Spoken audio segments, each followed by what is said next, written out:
What is going on? You are watching and, of course, listening to Tags Live, aka Talk About Gay Sex, the live edition, where we are here every Wednesday night on Hump Day. And I'm talking about myself, host Stevie, alongside co-host Kodi Maurice Doggette. How the hell you doing, Kodi? Hello, darlings. I'm doing wonderful, darling. It's beautiful. And I'm with you. So that's always amazing. I love it. Well, this is episode 485. And a little bit later in the show, we are really excited to bring up our special guest, Zachary Zane, to the show, where he has a brand new book called BOYSLUT, which you and I both read. Yes. It is the perfect summer read. Oh, I love a good follow-up story, Kodi. And on episode 484, we were talking about singer, pop artist, LGBTQ artist Troye Sivan and his brand new video, Rush. And we were giving our opinions about how we love the video. You even said that you downloaded ahead of his Friday drop release of the whole album. Yep. So that just shows you how much we are excited about this album. Well, we were also talking about the lack of body diversity that some people on gay Twitter were talking about and calling him out for. Well, he apparently got the memo or read his Twitter account and responded back, because in an interview with Billboard, Sivan directly addressed the criticism and actually gave a very candid explanation about meeting up in terms of including more body types in his Rush music video. So here's what he said. I definitely hear the critique. To be honest, it just wasn't a thought we had. We obviously weren't saying we want to have one specific type of person in the video. We just made the video, and there wasn't a lot of thought put behind that.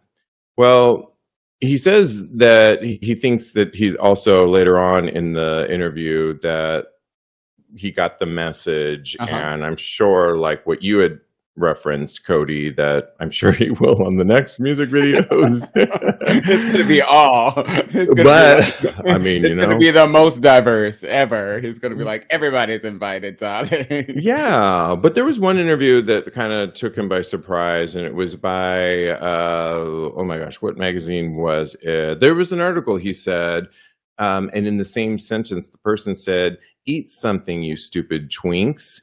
Sivan explained that really bummed him out to read that, because he said he had his own insecurities with body image growing up. Today, I think that everyone's body is as beautiful as it is, including my own. And it just sucks to see people talking about other people's bodies. He hopes more body types are included in films, TV shows, music videos across the board, and mainstream projects. So, I mean, I give him... he didn't have to address this, Kodi, and I think part of the whole thing that we were talking about on that episode was look at the amazing LGBTQ artists that are now appearing in our playlist that we are excited to. You like I said, are downloading the album that drops on Friday. Yes. The song is so good. It's so good. And I just think that, do you give him a pass for addressing it, or what do you think? I'm so glad that he took into consideration the feedback that people are giving him. It could only, at the end of the day, enhance his career to be more inclusive. I was just listening to the first trans person to own a venture capitalist firm, and they said that companies that are more diverse. I know, right? Listen to me. I should be on Forbes. You're like, who is the Kodi today? And they were saying that more diverse companies do better, actually. So I think it just reflects that the more body diversity and the more inclusive you are, the better you'll do in life in general. So I think that we should all take that into account. And I really honestly hope that Troye doesn't listen to what I said about him being the least attractive one on the video, because he's super cute. I think he's adorable, and just everybody else was a model. So I don't know, but yeah. And let's be clear, there's plenty of diversity in terms of people of color in that music video. This is specific to body diversity. And just a little shout out to Jan. If you guys know Jan, the drag queen who was on RuPaul's Drag Race. I'm not sure what season. The season I watched, I think it was season 12 and All Stars 6. I can find it real fast. I think it was season 12 and All Stars 6. That sounds right. Jan delivered an iconic lip sync to this song, Rush. And guess what she came out in a full garb of a Rush, Popper's Rush bottle that everybody was going crazy when she performed this. I believe it was in New Orleans. I want to get that right. If it wasn't, I'm sorry about that, but it was so good. People were going crazy. People were lip syncing back to it. Nashville. I think it was in Nashville. Yes. Thank you so much. And not only did she have this huge Popper bottle costume that she unzips it, and then she has this like party dress that also has Rush on it. And so what a good homage, what a good prelude to the album dropping this Friday. I mean, it doesn't get better than that. So I'm just happy for Troye, and I'm glad he addressed this criticism that was kind of following the music video, which I love so much. So I hear that. I love it too. I think that honestly, in my head canon, Jan had that costume already beforehand, and she heard the song and she was like, it's time to break out the Rush costume now. I have the perfect outfit for this song to perform in. So Jan, yes. I love it. I love that performance. Well, on episode 485, we were also talking about spontaneity and how I thought of myself as not very spontaneous, but I was also sharing a story of a guy that I was with that I loved his feet, and we were getting into it all. Well, he heard the episode and he said, I think you're very spontaneous. Oh, so positive review. Come through. Yeah. I did say I'm very spontaneous in the bedroom. Well, there it is. That's what matters the most. I think so. But I also have this other guy that I've known for a while, and I've talked about him before. We had good sex before, and then he's come around recently. We got together and it was really good, but he's been texting me recently at all hours of the night. And I'm talking about 11:30, 2:30, 3 a.m., asking what I'm doing, what you doing. And I don't... Not you up? Yeah, and I'm not that spontaneous when it comes to things like that. And it came to the point where last night he said, send me a pic, and I just didn't respond. I was doing my thing. I went to bed early. I didn't even see it. And then this morning I got okay, ... Like, in other words, I'm assuming he's thinking, okay, I get the message. You're not interested. It's not that I'm not interested. It's just, you can't text me at least me, at the 11th hour in my mind for hooking up like that. It's just not going to work. And I hear that. He's hot, but he's not fulfilling me in every single way. Oh, it's like, maybe if the other guy that I was referencing on 484 would hit me up, I would probably be more inclined to. It's vanilla fucking in my mind, and it's good, but not to just turn it around like that. I'm not that spontaneous like that. And are you? I feel like I am. I feel like I could get it just really depends on how I'm feeling. If I'm feeling like a little randy, then I definitely am going to get up and go get that ass. But I think that under normal circumstances, I'm kind of like you in that I will, if you hit me up and we didn't pre-plan anything, then I might roll over and go to sleep and not even acknowledge that you text me. So spontaneity in moderation. That's my final answer. I like it. We are in front of a live audience. I see some of you. Hi, Doug. Hi, Adrian. Get your questions together because we have a special guest coming up soon. Not yet, but soon. And we got a couple more topics that we have to get to. I almost skipped this one topic, but we have to talk about this. We're calling this next thing viral videos. And there's a couple viral videos that have gone blasted that I'm all here for. One of them was on YouTube, and it was by a guy by the name of Kevin Leonardo, who was essentially showing us how he uses Nair to Nair his ass, like get rid of the hair. And literally Mhm. on the video, he, in the first couple seconds, he says, "This is what my ass looks like right now. My hairy ass looks like right now." On YouTube, y'all, I know, right? you play the video and you see his hairy ass and a little bit of his dangling balls in the background. And they have to this was maybe a week ago, a week and a half ago, I even want to say. They have not taken this video down. It is still up there. And a lot of people on the comment sections were like, "What? WTF? Like, it's a lot to see so early Mhm. on. Like, warm me up a little bit. Like, Yes. I need a little bit of warm up before I see that hairy ass on YouTube." And he spread his cheeks too. It was it wasn't just like a little like a shy, "Oh, I'll just do a little wink." It was the whole thing. It was wild. And I wasn't ready for it. I was very shocked because it's like in the first 3 seconds. So Right. you at least warm me up, like you said. Give a little warning. You're going to be seeing some whole. YouTube actually made me verify my age before I could even see the video, and I wish they would have asked a second time, "Are you willing and able to see some whole?" Because consent is key at the end of the day, and I think that it should be two-factor if you're showing whole on YouTube. But kudos to YouTube because they're letting gay creators be gay creators and not shadow banning them.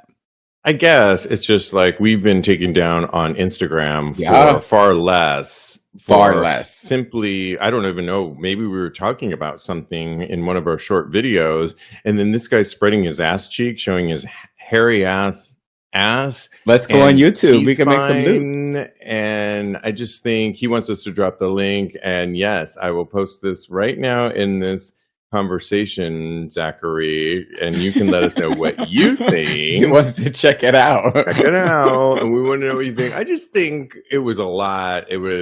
I would think I was having my cinnamon toast crunch. No, I'm kidding, but and it was just a little bit too much for my 9 a.m. morning meeting that I was trying to have to see that hairy ass that early on. And they weren't even in bed with me, Kodi. So that's the whole thing on Right? that. Anyways, moving on to viral videos that have made the cut right now. There is a video of a Spider-Man kissing a guy on the subway, and we're talking about LA, that went viral, and I think for all the right reasons. So there's a guy, Henry Jimenez Curbox. He posts videos in English and sometimes in Spanish. He recently dressed as Spider-Man and went on the downtown LA subway. Well, he struck the iconic Spider-Man upside down pose as he grabbed Hmm. onto the handlebars and clamped his legs on and went upside down, a la Toby Maguire and Kirsten Hmm. Dunst. And as he did, his boyfriend went over to him as everybody was watching and he took his mask off and kissed him right there.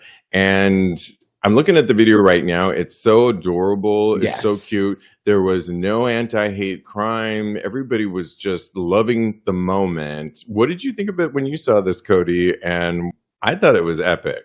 Oh, me too. It made me want to go out and buy a Spider-Man suit right now so I can get me some kisses on the subway. It was just lovely. And it just warmed my heart because nobody was really judging them on the Yeah. entire subway. And I feel like this is how TikTok is following suit with YouTube, and this is how these platforms should be treating gay creators again, because they shouldn't be marginalizing us and making us feel like we are not equal to or the same as the straight creators out there.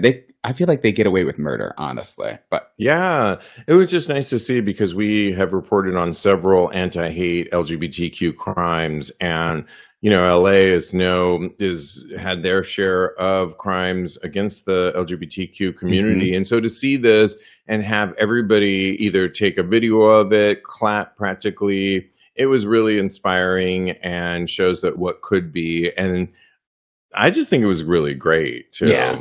Yeah. I watched an earlier video of this guy tell his mom that he was proposing to his boyfriend, the same guy, Oh. and she did not take it well at all, and he's crying Oh. in the video. So it's nice to see that he can come back. I don't know how if he's at all patched it up with his mom at all, if she's accepting of it all now, but at least he's posting some positive content out there right now, and I think that's really good.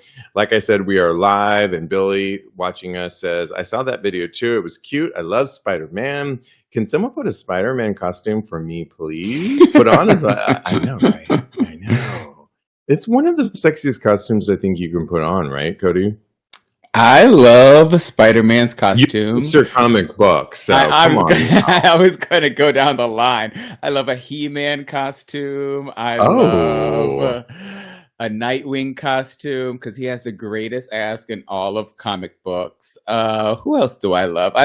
You know what? You can't go wrong in spandex. That's the end of the story. Well, there you go. Absolutely. Absolutely. Okay. Well, yay. Welcome to the show. We are so happy to have you, Zachary Zane, to the show. We have so many things to talk about. Let me just introduce you. Yeah, you are the writer of the brand new book called BOYSLUT. You're Brooklyn based. You're a columnist, an author, sex expert, and you focus on sexuality, lifestyle, and culture.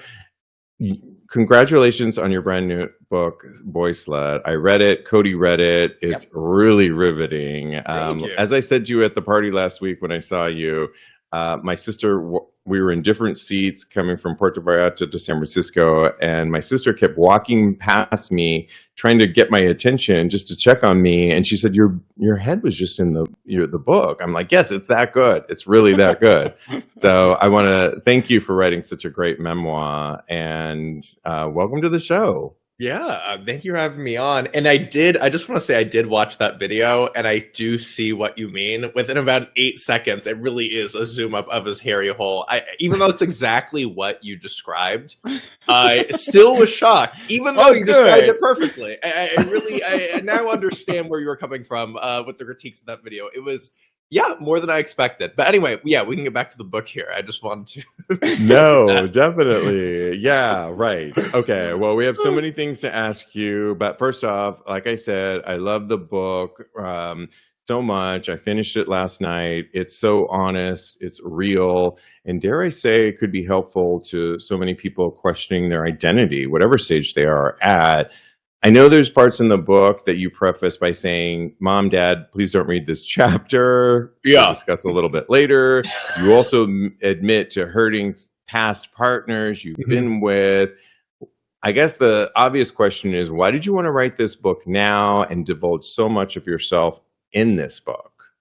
It's interesting because I think I write about sex all the time, and I have like a digital zine, which is like nonfiction erotica. So it's really graphic, raunchy, over the top queer sex, real sex stories that have happened to me and other kinksters, and we write about it. Ooh. And I think people have always assumed that because I am sexually open, that means I'm vulnerable and open in every other capacity and every other aspect of my life. And if you like follow me on Instagram, for example, like I keep it very light and flirty and slutty and funny, but I'm not talking about my breakups. I'm not talking about my relationships with my family. I'm not talking about the times I've cried myself to sleep. So in this way, this book was a lot more vulnerable. And it's a lot more of me that I've actually shown the rest of the world, even though I've been writing personal stories for about a decade. And that's what I've been doing full time as a writer here. But for me, it was really important to write this book because I had just never, seen a book written by a bisexual man about how to overcome sexual shame. I mean, that's the truth of it. And one of the important things I talk about in the book is I actually grew up in a very sex-positive environment. I grew up in a liberal Jewish family in Los Angeles. I was the youngest of 3 boys. And, when you're the youngest, you can get away with murder at that point. There are That's lots me. of killers. Don't I know it? You too, Kodi? Oh my God. I'm the oldest, and I was just jealous the entire time. I was like, what happened? I got beat within an inch of my life, and now he can just do whatever he wants. No, that's not fair. That's exactly. It was not fair, but I reaped the benefits. But even growing up in the sex positive household, and I had gay uncles on both sides of my family, my mom's brother and my dad's brother. So I knew it was okay to be gay. And still, I had so much sexual shame. And that's just because, like, sexual shame or sex negativity is so pervasive. It is so insidious. You pick it up from your teachers, your peers, the articles you read, the books, media, society, everything. So unless if you live, you know, in a nudist polyamory commune away from the internet in the middle of bumblefuck nowhere, like, no, if you live in the world today, you're going to have sexual shame. And so this book is my journey about how I was able to overcome it. And for me, I had really not seen my story told, especially being a bi person. And a lot of the book is dedicated to bisexuality, but also polyamory, embracing your kinks. There are other aspects of it as well. But there are unique struggles being a bi man that we kind of don't discuss. And often, like, especially when you Google bisexuality, when I first started writing about bisexuality, you like Google it and like what comes up are like 10 things to never say to a bisexual person, or like 10 myths about bisexuality. And at least when I started writing like a decade ago, there was no bi content for bi people. It was always bi content trying to justify our existence to gay and straight people. But there was nothing about like how to date as a bi person. You know, so many women won't date you. When I first came out as bi, the gay men were just extremely condescending. Like, oh, honey, I was bi too. You'll get there. And I'm like, wow. And then they try to like make out with me. I'm like, what if I said that to you? Be like, oh, honey, you think you're gay? You're actually just straight. You'd be like, that is wildly homophobic. But why is it not wildly biphobic when you say the same shit to me? It's true. Like, so, and the thing is, in writing this book, it came out now about 2 months ago. And I get a message every single day from someone telling me how positive this book has influenced their life in so many ways, and how they thought they were just so alone, and how these tips are helping them embrace, whether it's their bisexuality, their trans identity, their kinks, the fact that they actually want to be in an open relationship and have been afraid with their partner, or been afraid to have less sex with their partner because that's not actually what they want to be doing, and sex is not the way that they actually emotionally connect with them, and there are other ways, whatever it is. And so this book for me, it's almost like a choose your own adventure in a sense. It's like my goal for it is for you to embrace whatever your relationship is with sex. And whether that means you're taking bareback loads at a sauna every day of the week that ends in the word day, I want you to do that and embrace it and do it from a place of shamelessness, and hopefully doing it, you know, for the right reasons, for it's fun, enjoyable, and you're not, you know, craving more intimacy. Obviously, people sometimes have casual sex for not necessarily the right reasons.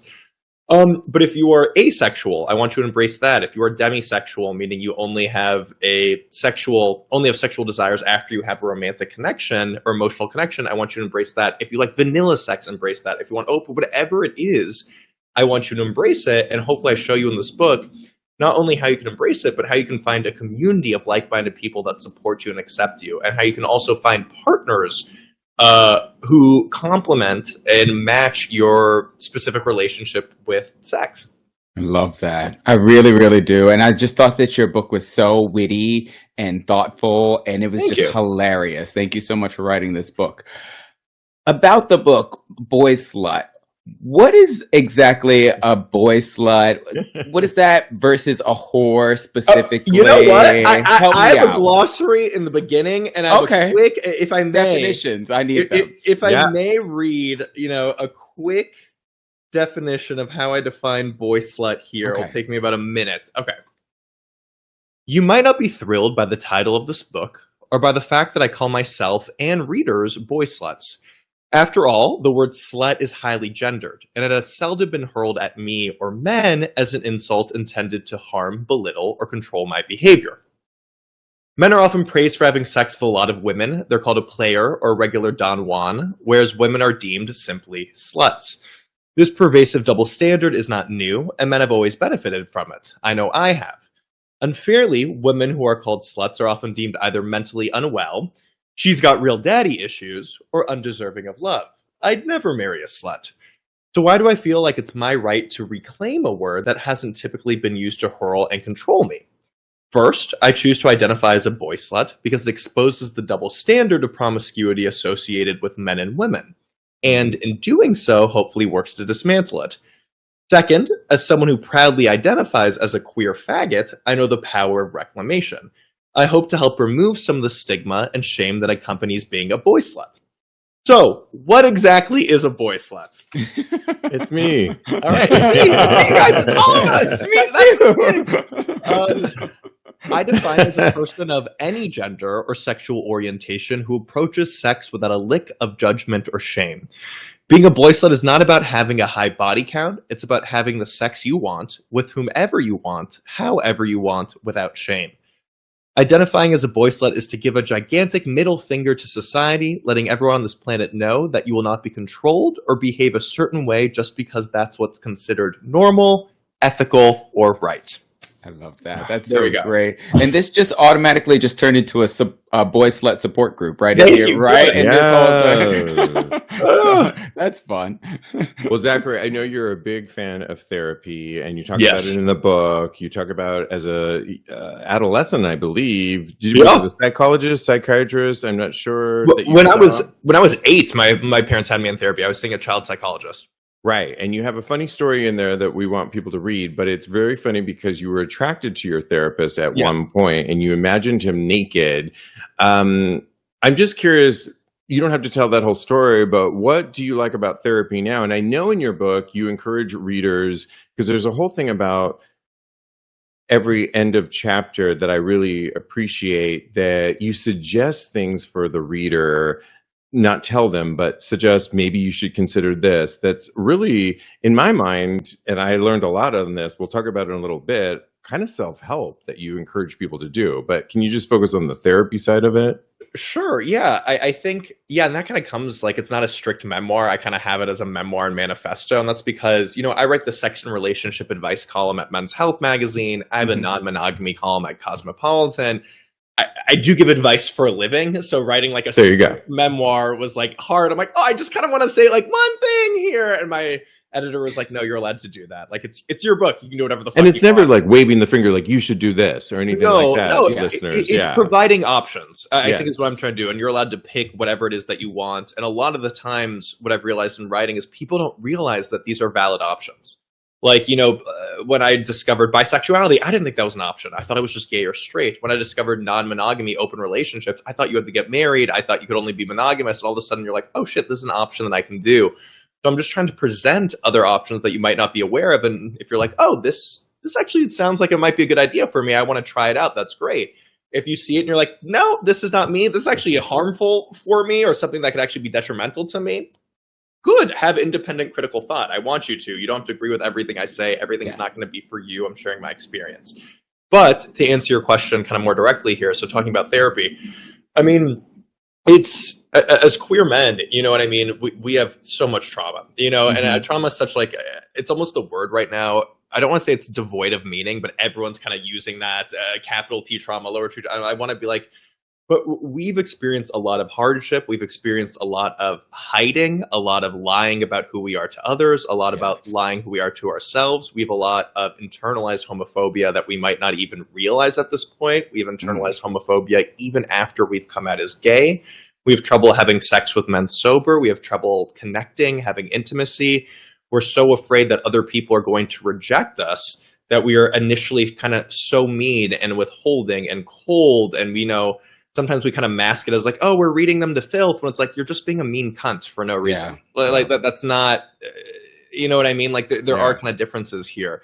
And especially one thing I realized when I moved to New York, and one thing I struggled with was initially making gay friends, not because like people wanted to be friends with me and I enjoyed it, but they were just mean. They were catty, mean gays. And I think in part because I moved here, at 25 and I was going to hot gay clubs and it was also with other 25-year-olds.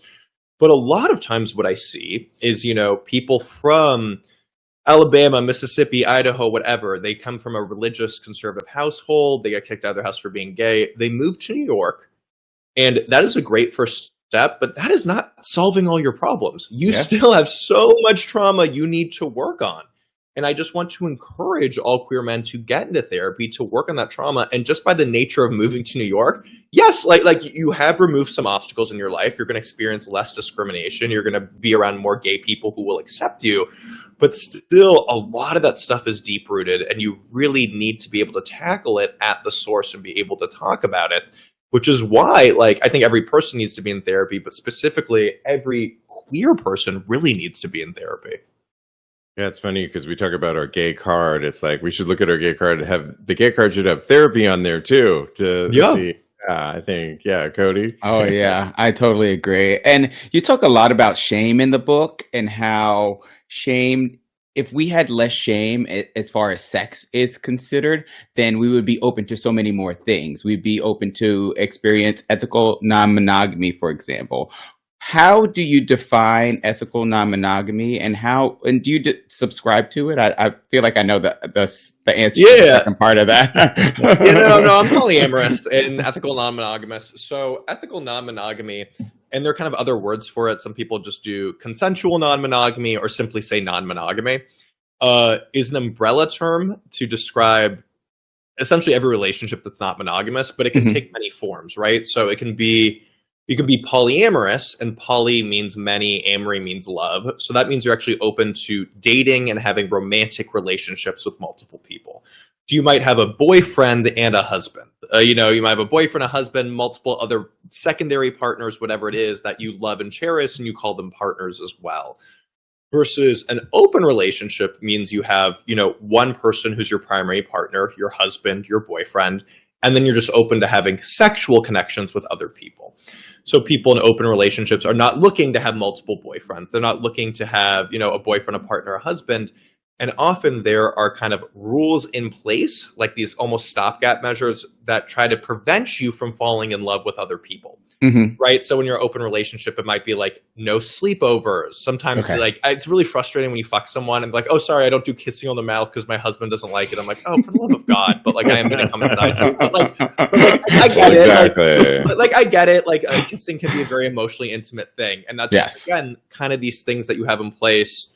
Sleepovers, no hooking up with exes, maybe no hooking up with the same person repeatedly, no dates, whatever it is, because the goal here is like, okay, I don't want you to fall in love with someone else, so let's try to stop it before it happens. Yeah. So that's kind of what open relationships are. And then there are like various forms of it. There's swingers, who's a subset of this. There are various types of polyamory, but those are kind of the main kind of distinctions here. I love it. And we have questions. We are live, so we'll get to them in just a second. We see them coming through, but I just wanted to talk about in page 17, this really struck me. You said you were talking about sex, and a little bit later you talk about fetishes.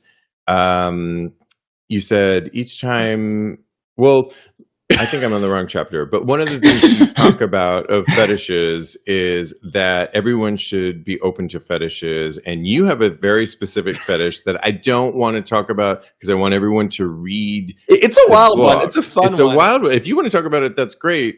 I feel like we can tease a little bit, but it's probably more intense than yours, is what I'm going to say. But it's probably more intense, but I think you'd be surprised. I have to say, when I read that, I'm in my early 50s and just recently been comfortable expressing my fetish to partners, and reading that really gave me that much more license to do that. And you say that in the book that everybody has fetishes, and I almost feel like for mental health, the more you can express that, is what you're trying to say, the more healthy and happier our sex lives will be, and actually as individuals will be. Can you just talk about that, and what, if you want to talk about your specific fetish, you can, but I feel like it's a deal breaker. Oh, okay.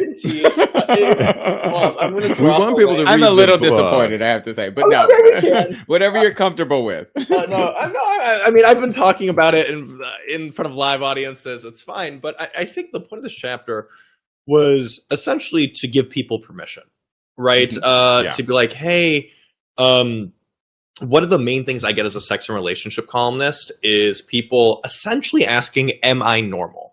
And they ask it in various different forms, but is it normal that I want my stepdad to piss on me? I can only come when I'm licking toes. I have to gag on dick and be blindfolded, whatever the fuck it is. And the answer, I'm like, first of all, is like, yes, you are normal, but also what does normal mean? Like there is no such thing as normal. If you're looking at prevalence, which I think is often what people are looking at when they think of normal being like, how common is this? Which is not exactly, is it normal? That is a different question, but I think that's what they mean by it. And when I say in the book, I'm like, so even if 0.01% of the population, not 1%, not zero, like like 0.01% of the population has your kink. That means 800,000 people have your kink in the world. Like there are 8 billion people in the world, and now it's easier to find other people, like through FetLife, through Recon, which is kind of the really kinky. I don't know if you're probably half of your listeners do know it, half of them don't, but it's like a fetish grinder, or it's more like FetLife that's really gay. But like between Reddit, FetLife, Recon, like it's now easier to find and connect with people with your kinks than ever before. But for me, for even my specific kink, I just talk about it. And I'm always surprised by how many people actually have it, right? When I'm like, hey, I'd be interested in doing this. Are you into it? And they're like, half the time, like, nope, that's too intense for me. The other half of the time was like, oh shit, that's hot. And I'm like, all right, let's fucking do this, right? Yes. So I think realizing that you are normal, not only are you normal, it's not that hard to find other people into your very, very specific kink.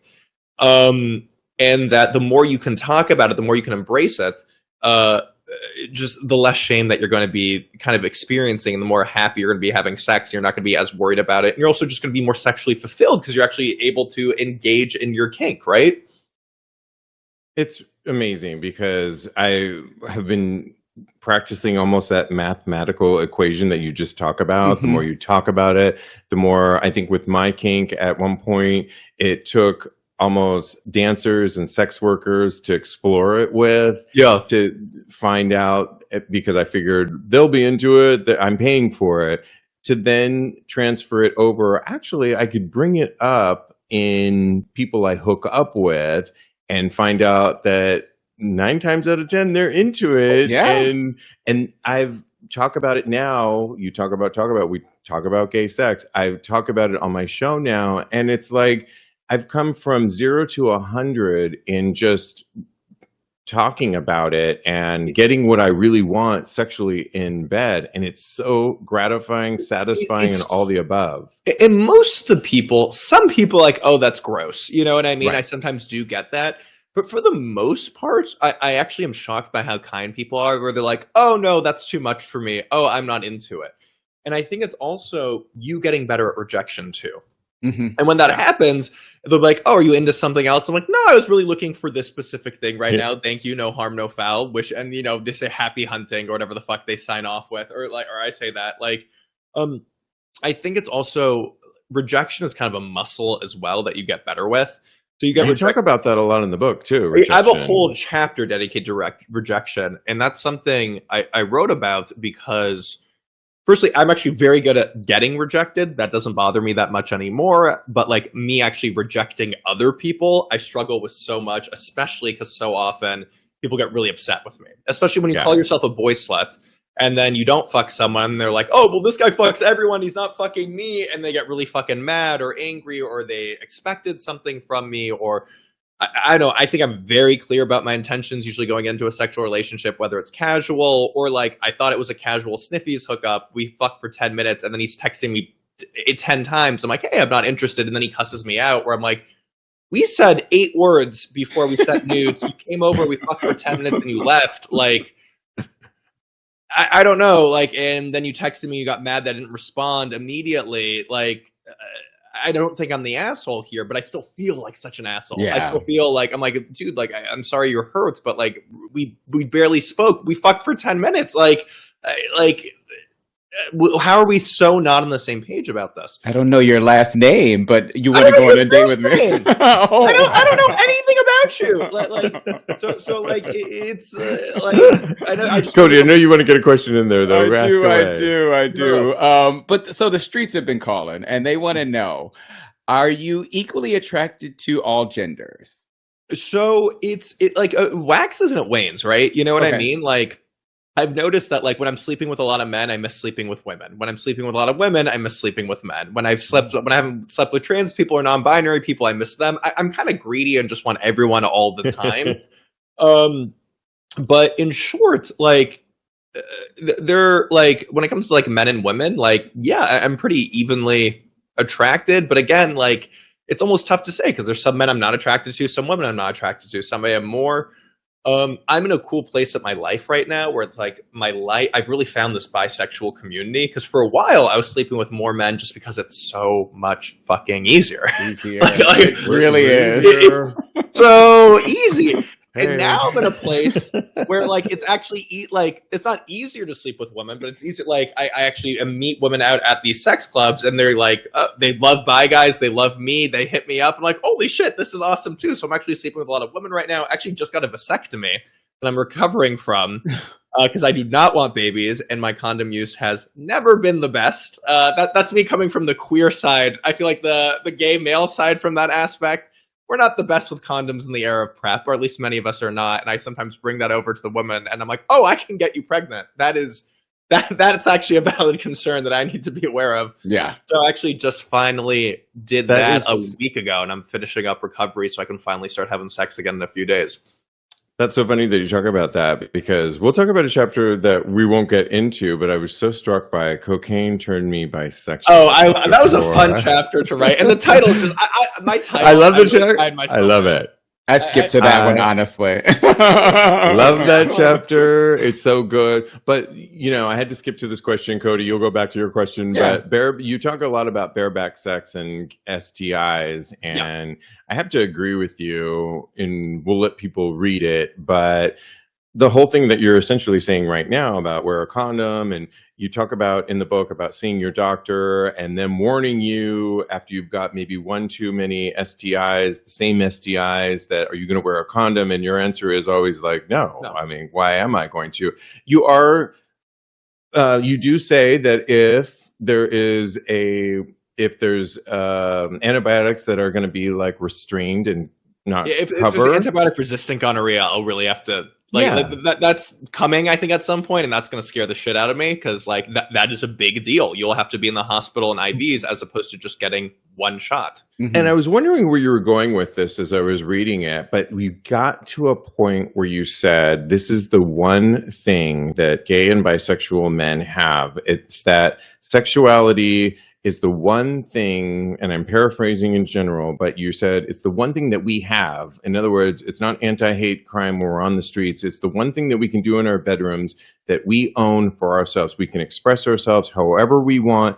And it was that clincher when you wrote that part, and I'll let people read exactly what you wrote, that really resonated with me, that says, yeah, this is the one thing where we can be ourselves when we're alone, privately, in our own bedrooms, doing the things that we really want. And I really want to thank you for writing that. To just elaborate a little bit on what you were trying to say.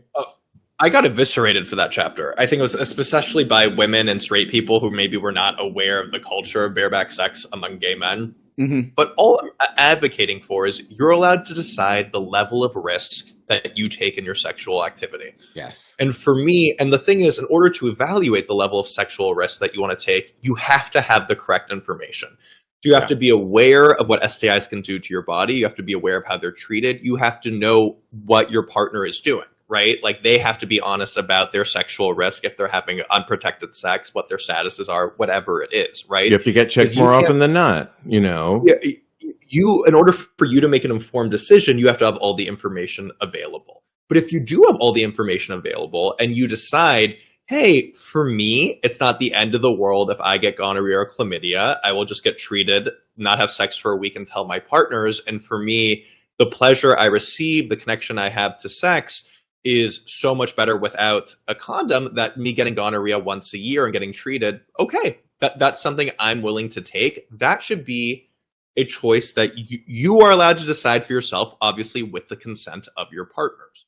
I had a girlfriend recently, we broke up, we're still amiable, but the way kind of we navigated this is I'm very low on or high on risk, like stuff like this, versus she's very low on risk. And also it affects women or vulvas differently, right? It's actually gonorrhea and chlamydia is actually kind of a bitch for them versus it's less so for us. But she was like, okay, this is what we'll do because I want to have unprotected sex with you. You'll get tested. I get tested every 6 weeks anyway. But it's like, after I got tested, results came back negative. We'd have unprotected sex for a few weeks. And then I'd end up going to a gay sex party or whatever it was where I didn't wear a condom. I'd let her know. We'd wear a condom for the next few weeks until I got tested again. It came back negative. And this is what we would do. And it was a way where she felt comfortable with the level of risk that she had. we were still able to have unprotected sex. I did not feel like she was imposing. I had a girlfriend once who was like, I want you to wear condoms with everyone else, even though we are also wearing condoms. And I'm like, I don't like it's not going to work. No, I don't think it's going to work for me. And there were Yeah. other issues going on as well, but that felt really limiting of my Mhm. behavior in a way that I did not want. Versus her, she was like, okay, I want you to be able to do this, but I want to feel safe. Is there a compromise we could reach? And the compromise actually worked quite great, and there were no issues with it. And that was, required us, having these conversations, deciding what level of risk we're willing to take, and it worked perfectly for us. I love that. That's a mature relationship when you can come to a compromise. You can see each other's point of view. I have another question about the difference between pansexuality and bisexuality and free sexuality. Can you just kind of let us know what all that's? This is confusing a little bit, and there's still some confusion among bisexuals and pansexuals as to what it means. So that's like, if you're confused and you're like gay or straight, it's like, I get it, because bi and pan people don't agree. But in short, there was initially some confusion with bisexuality, and people started to think more recently that it was exclusionary of like trans people or non-binary people, because bi meant two. And because of that, they kind of used the word pansexual, because pan means all, being like, oh, I'm attracted to all genders. And then bisexual people were like, what? Essentially, we were like, no, we're attracted to non-binary people and trans people. Like, the reason we had bisexual, and now everyone will be like, well, bisexuality means, they have all these different meanings. Like, oh, it's attracted to genders that are your own and genders that aren't your own. And those are the bi, or they're like, you're attracted to male and females, and that's the, whatever it is. And I'm like, clearly, when this word came out, we didn't have a nuanced understanding of gender. Yeah. It was clearly not meant to be exclusionary. But then, so bi people kind of pushed back against pan people. And then they're like, okay, so we're going to change the definition slightly here. So now, kind of bisexuality often means that you're attracted to people because of their gender. You're attracted to masculinity. You're attracted to femininity. You find dicks and pussies and tits hot. Versus pansexual is you're attracted to people regardless of their gender. So you actually don't care whether they're masculine or feminine. And in that way, I'm very bisexual, because I'm turned on by all these things. I find high masculinity. I'm attracted to femininity. I'm attracted to big dicks and big tits and all that shit, right? So that is kind of a distinction that's being done now. However, there's some confusion with that, because some people identify as both bisexual and pansexual. And if you're identifying as both, when one kind of means the opposite. So like, clearly there's some confusion. I think this used to be a huge debate among bi and pan people. And I think now we're finally realizing, like, we're all on the same fucking team here, you guys. Like there's some minor fucking nuances. Labels. Not the Jets and the Sharks. We're all on the same team. We're all on the same team. Like, let's relax. And then so free sexuality is kind of different. And this is something that I talk about in the book. And I've kind of like, I don't want to say changed my tune on it. This was really interesting, because you saw a therapist that helped you figure out what free sexuality was, right? And essentially, it's this idea that like you actually lose attraction to people once you have an emotional connection with them, and that like it could be directly resulting because you have emotional intimacy or emotional avoidancy issues that could be causing it, but it also could just be like you're wired this way. In a way that for you, sex is not necessarily an expression of your love. It's not how you have intimacy. For you, sex is about the novelty, the excitement, the kinks, the newness. And the way that you have intimacy with your partners is through cuddling, through making out, through hearts to hearts, through watching TV together, whatever it is. It doesn't mean that like sex has to be the glue that holds your relationship together, that shows you how much you love each other. So in that way, sex doesn't have to be this thing between your primary, like this, again, that glue that holds you together with your primary partner. And I spoke about this, and I spoke about it in a fleeting way. The purpose of me talking about it was more to be like, no matter what your relationship with sex is, you can find a partner that matches. But like for this, I almost was afraid in writing about it, because I kind of get messages. I'm like, oh God, am I just enabling emotionally avoidant people who have intimacy issues? And now they're like, oh, I'm free sexual and it's fine. And I've been like accused of that. I'm like, no. It's like, I don't like, yes. First of all, emotionally, like, I don't know, like you might be hardwired this way, or you might have some emotional intimacy issues, but no matter what, I think it's helpful to have a label, and it's helpful for you to recognize this. to be able to share this with your partner before going into it. Because if you start dating someone and they really want sex with you every day, and that's not how you express your love, and you kind of get tired of it quickly, like you can say like, hey, this is not because I do not love you. It's not because I don't enjoy having sex with you. This is my relationship with sex. But no, I was anxious after the book came out, and I got some critiques. I'm like, oh God, am I just enabling emotionally avoidant people who like gay men who can't have connected sex? And it's like, I don't know. I'm just sharing my experience here. I think you're sharing your experience, and I really commend you for it. It opened my eyes, and I thought I've heard so much, and I really appreciate it. And I think it's just, for the most part, it's going to be an open letter to what could be, and look at your own things. We have to talk really quickly before we let you go. At the end of the book, I don't think it's giving away too much. You were dating somebody, and you say the question, like, I don't know if he's still going to be with me or not. We're no longer dating, but we are friends. Oh, no, he had an OnlyFans page, and you should still follow it. Jordan Jameson. Please follow his OnlyFans page. The other thing I wanted to know, I love that I'm plugging it. And then last year, you did a party that sounded so great called BOYSLUT Party. Are you doing that party still? Yeah, well, so it was... Oh my God, it was amazing. It was fucking amazing. And I mean, it's all in the book, so you guys will read about it. It is a lot of work, obviously, to throw a party. And I did it right before, essentially, I had to write this draft of the book. And they're like, oh, when are you doing it again? I'm like, I'm on a deadline, then I'm traveling for my book tour. Finally, now I'm back for my book tour. I'm not working on another book for at least another 6 months. I'm giving myself a break here. So yes, BOYSLUT will be happening. Woo-hoo! I don't know exactly when, but some point by the end of the year. Follow me on Instagram, Zachary Zane _. I'll put that in here as well. And because I'll post about it a bunch, about when that's exactly going to be. But that is a party, and it's like for bi men and their admirers. And the reason why I did this party was just because, like, obviously they're gay sex parties, which I fucking love, and that's just gay men. Then there were queer sex parties, which was like women hooking up with women and women hooking up with men, but never men hooking up with men at these queer sex parties. And I'm like, I want an actual bisexual. I want to see a guy getting fisted by his girlfriend while sucking a dick. Like that's the shit I want to fucking. Me too. And that's the shit that I saw. It was like extremely fucking bisexual. There was gay sex, there was straight sex, there was queer sex, there was bi sex, there was every configuration with non-binary, trans people, every configuration humanly possible existed in a way that you actually don't see a lot of at sex parties. It really ends up being gay or straight. So I was really happy to be able to throw this party here. Fabulous. I love it. Well, we want to thank you, Zachary Zane, for being on the show. Yeah, thanks for having me on. The book is called BOYSLUT. It's available everywhere. We both have our copies. We all have I left my book in the other room. I can't put it on the screen. It's okay. It is so good. It is a perfect summer read. You got to get it. It's on Amazon. We'll list this on TAGSPodcast.com. Follow you at Zachary Zane. How else should we follow you? I mean, that's pretty much it. Zachary Zane _ on Instagram. Again, I have this digital zine, which is also kind of doubles as my newsletter, also called BOYSLUT. That's on Substack. BOYSLUT, one word. If you type in 2 words, like the reason why it actually is one word is Amazon would have dinged me. Like slut would have been a curse word, and it would have been buried in searches. So the way I was able to get around that was actually having BOYSLUT as one word. But if you type it in as 2 words, it's really difficult to find it because Amazon will ding you because it is a curse word.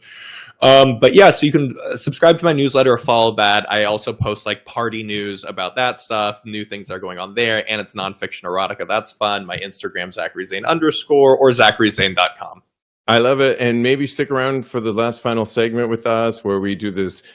Straight Up Gay Porn does this thing where they ask the question this week out of 15 gay porn stars. I put it in the link there for you, Zachary. Take a look here. Who took the best photo of the week? And we're talking about you tapping into your boy side on this one. Oh my God. Good ones. It's our job on an audio podcast, because this gets repackaged tomorrow, to just vividly describe why we chose the one we do. We won't put you on blast right now, but do you want to play? I'm now. These dicks are huge. Jesus. So is that a yes or a no? I would love to play. Okay, so we'll give you a second to look, but Kodi, go first, and Okay. you tell. Yeah. So my pick of the week is, first of all, the dicks are huge, like he said. First guy is like, Was this my episode? But my vote goes to Chris Temptation. I think maybe because I want to try this pose in one of my thirst traps on Mr. Maurice. But he's in a restroom in front of a tub, completely naked. He's doing the look at my pits pose, but with both arms. And he's just a cutie, and his dick is so cute. Cute is not a word I should be using for a dick. It's hot as fuck. His dick is hot as fuck, and he's hot. So yeah, he's my pick for the week. What about you, I love Steve? it. Mine goes to Troye Green, as I just scrolled really quickly, and loving the body, loving that he's just chilling on a Saturday afternoon. Okay, I made that up with his beanie on. Oh, he's blue. underneath my guy. Yeah, and I think what I really love about him is that he's got these thick legs and this thick cock. It's really juicy, and it's just screaming to sit on. Love the sparse hair on his body, but I don't know. I want to look more into Troye Green. That's my pick of the week. I don't know. All right. You've given you enough time, Zachary Zane. I think I'm getting a 2-for-1 deal. I'm gonna go with Brock Banks and Danny Lee. That was my Of second course choice. you are. I got a 2-for-1 deal. And I can just see myself I just want to be sandwiched in the middle, a little daisy chain here. So Brock Banks is fucking me while I'm fucking it's Danny Ice. Sorry, I misread it. While I'm fucking that. So if I could just be the daisy chain in the middle of the two of them, that would be my happy place. I really shouldn't be doing this now that I've had my vasectomy and I can't have sex right now. This is just torture at this point. You'll be healed very soon. You'll be I'll be, and then you'll see me at Pig House or whatever the good gay sex clubs these days. I feel like they're all the most disgusting names, and I love it. They do, and we love it. GBU is a big one. Yes. Yeah, you'll see me there. I'll be there fucking around. Don't worry. Zachary Zane, thank you so much. Again, the book's called BOYSLUT. Get it. And thank you so much. We hope to have you back on the show. All right. Thanks so much. How do I get out of here? All right. Got it. All right. Love it, Kodi. Oh my god, so much fun. Yes. He's so lovely and just a ball of energy, and I love it. He's the greatest. Absolutely. Doug says Elijah Zane. He picked Elijah. Dylan says Elijah Zane. Wow. Okay. Casey Matthews says Dan Damage. Dan Damage says Justin. And Casey Matthew with that mustache. And my God. Oh, okay. I love that. Kodi, thank you so much. What a blast. This is great. You can follow my co-host, Kodi. He's a life coach at KMD Coaching. KMD Coaching on Instagram. Follow him, his personal account at Mr. Maurice. Mr. Maurice. Follow me on Instagram. I am _Steve V. Or follow the show at TAGSPodcast.com. And in the meantime, continue having hot gay sex. Yes, darlings. Love you. Love you guys. Good night.